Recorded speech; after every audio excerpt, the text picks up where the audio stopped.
আমাদের এলাকায় একটা টুর্নামেন্ট হচ্ছিল। তখন হঠাৎ করে কিপার মিস্টেক হয়, তখন আমাকে ইনভাইট করা হয় যে তুমি গোলকিপার করো, ভালো হবে। তো ওই দিন আমি মাঠে প্রথমই গোলকিপার করি। তখন ওই দিন ভালো কিপিং করছিলাম, সবাই বলছিল যে তুমি গোলকিপার খেললে তোমাকে অনেক ভালো লাগবে এবং তুমি ভালো পারবে। এই জন্য আমার আগ্রহটা একটু আরও বেড়ে যায়, সবাই উৎসাহ দিচ্ছিল আমাকে। তারপর আপনার হয়েছে, আমি একটা নতুন করে আমাদের এলাকায় একটা একাডেমি তৈরি হয়, চারকা ইউনিয়ন ফুটবল একাডেমি। তো তখন ছিল আপনার বঙ্গবন্ধু যে একটা অনূর্ধ্ব-17 ফুটবল টুর্নামেন্ট ছিল। তো ওইটাতে আমি কিন্তু প্রথমেই আমি খেলি। তো ওইটাতে যখন আমি প্র্যাকটিস করি তখন আমি মনে করছিলাম আমার দ্বারা সম্ভব হবে না, কারণ অনেক কষ্ট হচ্ছিল। কারণ গোলকিপার যে প্র্যাকটিসটা অনেক হার্ড হয়। তো অনেক দিন প্র্যাকটিস করার পর যখন আমি বেস্ট 11-এ জায়গা পাই তখন আমার উৎসাহটা আরও বেড়ে যায় যে আমি এ পর্যায়ে আসতে পারছি, যে প্রথমেই আমি একটা সুযোগে কাজে লাগাতে পারছি। তো এটা খেলার পর আমার আরও আগ্রহটা বাড়ে। তখন আমি বিয়ানীবাজার জলটুপ স্পোর্টস একাডেমির জামাল ভাই আছেন, তিনি একাডেমির কোচ এবং প্রতিষ্ঠাতা। তো ওনার কাছে আমি রিকোয়েস্ট করি যে আপনার একাডেমিতে আমি খেলবো। তো উনি আমাকে ইনভাইট করেন যে আসো, সমস্যা নাই। তো ওনার ওখানে যাওয়ার পর আমি আলহামদুলিল্লাহ 6 মাসের মাথায় আমি এই যে সিলেটের 2nd ডিভিশন লিগ ছিল ওইটাতে আমাকে রাখা হয় দলে। তখন আমি ওইটাতে খেলি। তখন আমার আরও আগ্রহটা বেশি বাড়ে, কারণ একটা লিগ যখন একটা ফুটবল প্লেয়ার খেলে তখন তার উৎসাহটা আরও বেশি বাড়ে। আমার নামের সাথে জিকেটা যুক্ত হয়েছে তখন থেকে, যে আমি সবসময় দেখতাম যে আমার সিনিয়র যারা গোলকিপার আছে তাদের জিকে জিকে সবাই বলতো। তো হঠাৎ করে আমার এলাকার সবাই আমাকে বলতো যে জিকে কী অবস্থা, কেমন আছো জিকে, তুমি তো অনেক ভালো পারফরমেন্স করছো, জিকে তোমার খেলা দেখতে যাব। তখন থেকে আমার এলাকার কিছু ভাই ব্রাদার আছে, তারা সবাই জিকে জিকে বলে ডাকতো। ওইখান থেকেই হঠাৎ আমার মাথায় আসলো যখন জিকে জিকে বলে সবাই ডাকে, তাহলে আমার ফেসবুক আইডিতেও আমি জিকেটা দিয়ে দিই। তো আমার জিকে ফেসবুক আইডিতে প্রথমেই ছিল জিকে কলিম আহমেদ। তো ওইখান থেকেই টোটাল ফেমাস হয়ে যায়, সবাই এক নামেই চিনে জিকে কলিম। 2019 সালে সিলেট দ্বিতীয় বিভাগ লিগ মোহনবাগানের হয়ে খেলার সেই এক্সপিরিয়েন্সটা হচ্ছে আমার। আমি যে জামাল ভাইয়ের কথা বলছিলাম, আমার উস্তাদ, ওনার মাধ্যমেই আমি আজকে এতটুকু, আজকে আপনারা এই যে রিল্যাক্স রেডিও বাংলাতে আমাকে ইনভাইট করেছেন, সেইটুকু অবদান আমি মনে করি। এবং আজকে আমি যে সব মাঠে খেলতেছি সেটা সম্পূর্ণ অবদান হচ্ছে আমার জামাল ভাইয়ের, আমার উস্তাদ শ্রদ্ধাভাজন। তো উনি ওনার একাডেমিতে আমি যখন যাই, 6 মাস হবে ওনার একাডেমিতে আমি প্র্যাকটিস করি। তো সাথে সাথেই তখন চলে আসে আপনার সিলেট দ্বিতীয় বিভাগ লিগ। ওই লিগে আমাকে জামাল ভাই ওনার দলে জায়গা দেন, উনি সম্পূর্ণ টিম করেন সিলেট মোহনবাগানের হয়ে। তো রিয়াজুল ইসলাম হেলাল ভাই ছিলেন এই টিমের সম্পূর্ণ সব কিছু, তো দায়িত্ব ছিল আমার জামাল ভাইয়ের। তো জামাল ভাইয়ের মাধ্যমে আমি এই লিগটা খেলি। তো আমার অনেক ভালো লাগছিল, এই জন্য আরও বেশি আমার আগ্রহটা বাড়ছিল।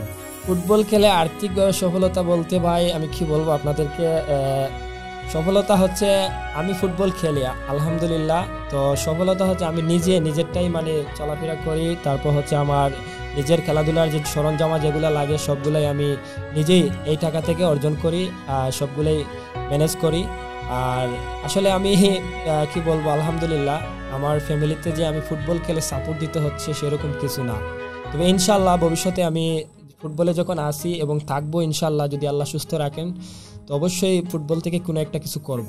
আমার ফুটবল ক্যারিয়ারের স্মরণীয় ম্যাচ আপনাদেরকে যদি আমি বলি, রিসেন্টলি একটা ম্যাচ ছিল আমার, অনেকটাই হয় কিন্তু বিশেষ করে একটা ম্যাচ ছিল আমার এই রাত্রে নাইটের একটা ফুটবল টুর্নামেন্ট, আপনার শাহবাজপুর বড়লেখা শাহবাজপুর মাঠে আমরা 1 গোল খেয়ে আমরা ভালো টিম করেছিলাম, তারপর আমরা 1 গোলে পিছিয়েছিলাম। তখন কোনো একটা কারণে রেফারির ভুল সিদ্ধান্তের কারণে আমাদের ম্যাচে একটা প্লেয়ারকে রেড কার্ড দেওয়া হয়। সেখানে আমরা একটা প্লেয়ার কম নিয়ে খেলছিলাম। তখন আমাদের টিমে সিলেটের কামরান রাজু ছিল, যে ন্যাশনাল খেলছিল, কামরান রাজু ছিল, বেলাল মির্জা ছিল এবং ভালো প্লেয়াররা ছিল টিমে। তো আসলে কি বলবো, ওই দিন লাস্ট 1 মিনিট হবে, তাও আর কম হবে, ওই সময় গোলটা কামব্যাক করে। আর কামব্যাক হওয়ার পর টাইপিকারে আমার একটি সেভে দলটা জয় নিশ্চিত করে। তখন কি বলবো, সেই দিন মানুষের ভালোবাসা বা এখানে আমার নিজের কাছে বা আমাদের প্রত্যেকটা প্লেয়ার এতটা এক্সাইটেড ছিল যে বলার মতো না। আমি গোলকিপার এবং আমার গোলকিপার প্রিয় হচ্ছে, আসলে আমি কি বলবো, আমার ফুটবল ক্যারিয়ারে আমার ভালো লাগে লোকাল মাঠে বাংলাদেশের মধ্যে আপনার হিলাল ভাইকে, যিনি বর্তমান সিলেট জেলা দলের গোলকিপার হিলাল ভাই।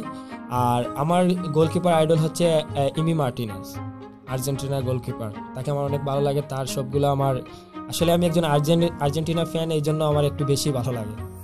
বর্তমানে বাংলাদেশের ফুটবলের অবস্থানটা কি বলবো, সেটা অনেক দুঃখজনক। কারণ বাংলাদেশের ফুটবলটা এতটা পিছিয়ে গেছে শুধু দুর্নীতির কারণে। কারণ বাংলাদেশের ফুটবলে এত সিন্ডিকেট আসলে বলার বাহিরে। রাজনীতিতে যে সিন্ডিকেট থাকে তার চাইতেও বেশি থাকে ফুটবলে। কারণ ফুটবলটা হচ্ছে বাংলাদেশের মানুষের ইমোশনাল আবেগ সবগুলাই। তো ওইখানে যদি কেউ যা চায় তা করতে পারে। কারণ ফুটবলকে নিয়ে এখন মানুষ আপনার বিজনেস করতেছে। ভালো মানের ফুটবল প্লেয়ার তৈরি হবে বা ভালো মানের ফুটবলরা এগিয়ে যাবে, সেটার স্বপ্ন ভেঙে দিচ্ছে এই সিন্ডিকেটরা। কারণ আপনি দেখবেন প্রায় সময় একটা প্লেয়ার ন্যাশনাল খেলার যোগ্যতা রাখে, সে ন্যাশনাল ক্যাম্পিং থেকে তাকে বিদায় দেওয়া হয়। একটা প্লেয়ার লিগে ভালো মানের পারফরমেন্স করতেছে, তাকে দলে জায়গা দিচ্ছে না। সাধারণত আপনাদেরকে আমি বলি, এই যে আমাদের ঘরোয়া ফুটবলে যারা ক্যাপের মাঠ বলে, ক্যাপের মাঠে আপনি ভালো পারফরমেন্স করছেন, সবগুলোই আপনার ঠিক আছে, বাট কিছু সিনিয়র প্লেয়ার আছে, তারা যখন এই টিমে জয়েন্ট হয় সাথে সাথে তাদের যে আপনার রিলেটিভ থাকে বা অনেক সময় তাদের সম্পর্কের একটা ভালো বন্ডিং থাকে যাদের সাথে, তাদেরকে টিমে জয়েন করতে গিয়ে আপনাকে ভালো পারফরমেন্স করতেছেন তারপরে আপনাকে বাদ দিবে, কারণ তাদের একটা স্বার্থ থাকে। এই জন্য ভালো মানের ফুটবল প্লেয়াররা দিন দিন পিছিয়ে যাচ্ছে। কারণ ভালো মানের ফুটবলার আজকে যে আপনি ফুটবল খেলবেন, ফুটবল খেলে এগিয়ে যাবেন, সেই স্বপ্নটা দেখবেন, সেটা আপনার স্বপ্ন ভেঙে যাচ্ছে আরেকজন ফুটবলারকে দেখে। কারণ একটা ভালো মানের ফুটবলার আপনার এলাকা থেকে তৈরি হচ্ছে, তাকে যখন দেখা যাচ্ছে যে দলে জায়গা পাচ্ছে না বা কোনো কারণে সে বাদ পড়তেছে, তখন আরেকজনের আগ্রহটা ভেঙে যাচ্ছে। এই জন্য আমাদের ফুটবলটা অনেক পিছিয়ে আছে। কিন্তু বাংলাদেশের ফুটবল প্লেয়াররা বিশ্বের অনেক জায়গায় খেলতেছে, ইংলিশ লিগে খেলতেছে, আপনার আমেরিকান লিগে খেলতেছে, অনেক ভালো মানের লিগে খেলতেছে, কিন্তু ওরা ভালো মানের বাইরে দেশে গিয়ে, কিন্তু বাংলাদেশে ভালো মানের না। কারণ বাংলাদেশের সিন্ডিকেটের জন্য তারা ভালো মানের হতে পারছে না। বাংলাদেশে হামজা চৌধুরী আসা এবং একটি ম্যাচ খেলে চলে যাওয়ার কারণটা হচ্ছে, আমি বলি আপনাকে, আসলে ওইটা সবগুলো আমি খুলে বলতে পারতেছি না, তবে একটু বলবো। হামজা চৌধুরী আসলে যার তুলনা হয় না, বাংলাদেশের একমাত্র গর্ব, আমাদের সিলেটেরই সন্তান। তো হামজা চৌধুরী উনি অনেক বড় মাপের একজন ফুটবল প্লেয়ার, যিনি ইংলিশ প্রিমিয়ার লিগে খেলতেন। তো এখন বর্তমানে বাংলাদেশে আসছিলেন, আসার পর যে বাংলাদেশে ফুটবল ম্যাচটি খেলেছিলেন, আপনারা যদি একটু ফলো করেন দেখবেন সোশ্যাল মিডিয়াতে অনেক ভাইরাল ভিডিও আছে। হামজা চৌধুরী যে টিমের সাথে যে ম্যাচ হতে পারে নাই, সেটা প্রমাণ হয়েছে।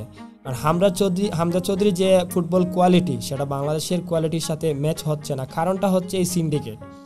যদি একটা ভালো মানের ফুটবল প্লেয়ার দলে জায়গা দিত, তাহলে হয়তো বা হামজার সাথে আপনার অনেকটা ম্যাচ হতো। তো আমরা সেই দিন নিশ্চিত আমরা জয়টা চিনিয়ে আনতাম। তো যাই হোক, ব্যর্থতা আমাদের বাংলাদেশ ফুটবল ফেডারেশনের, ব্যর্থতা বাংলাদেশ কোচের, আর বাংলাদেশ ফুটবল যারা ফেডারেশনের অন্তর্ভুক্ত যারা অফিসিয়াল আছে তাদের ব্যর্থতা। তো যাই হোক, হামজা চৌধুরী চলে গেছেন, ওনার ইংলিশ প্রিমিয়ার লিগে খেলা চলতেছে, সেজন্য উনি চলে গেছে।